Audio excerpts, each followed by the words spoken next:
সব দিনগুলোতে মদিনায় রসুল পাক শাসন করেছেন। আমরা হাদিস থেকে পাই রসুল পাকের শাসিত প্রায় 23.5 বছর ইসলামিক ইতিহাসে একটা শ্রেষ্ঠ শাসন। রসুল পাকের শাসনের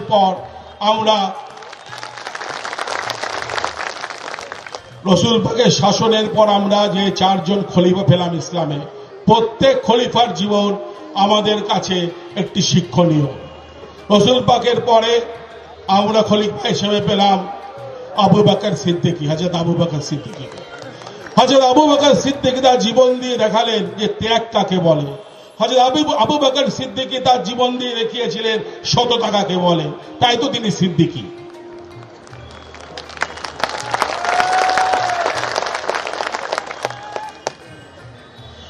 তারপর আমরা পেলাম হযরত ওমরকে।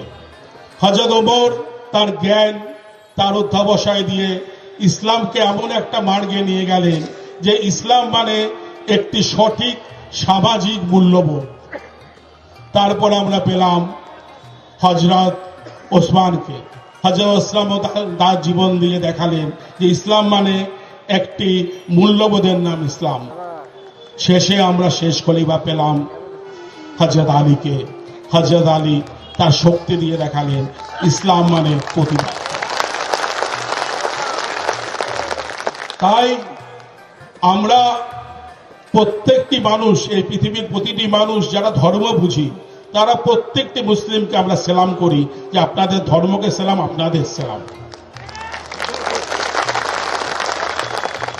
আসুন আজকে হযরত মাওলানা সিদ্দিকুল্লাহ চৌধুরীর নেতৃত্বে আমরা শপথ নেই, আমরা ভারতের যে সংবিধান রয়েছে এটা ধর্মনিরপেক্ষ, যেটা সমস্ত ধর্মের জন্য সমান, সেই সংবিধানকে এই কোচবিহারে আমরা শপথ নিয়ে বলি যে রক্ষা করব করব করব।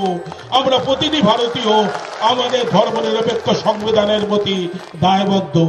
আসুন সমস্ত প্রতিরোধকে আমরা প্রতিবাদের মাধ্যমে হাটিয়ে দিয়ে ভারতের বাবা সাহেব আম্বেদকরের সংবিধান রক্ষা করব। তাই হোক আজকে আমাদের প্রতিজ্ঞা। নমস্কার, আসসালামু আলাইকুম।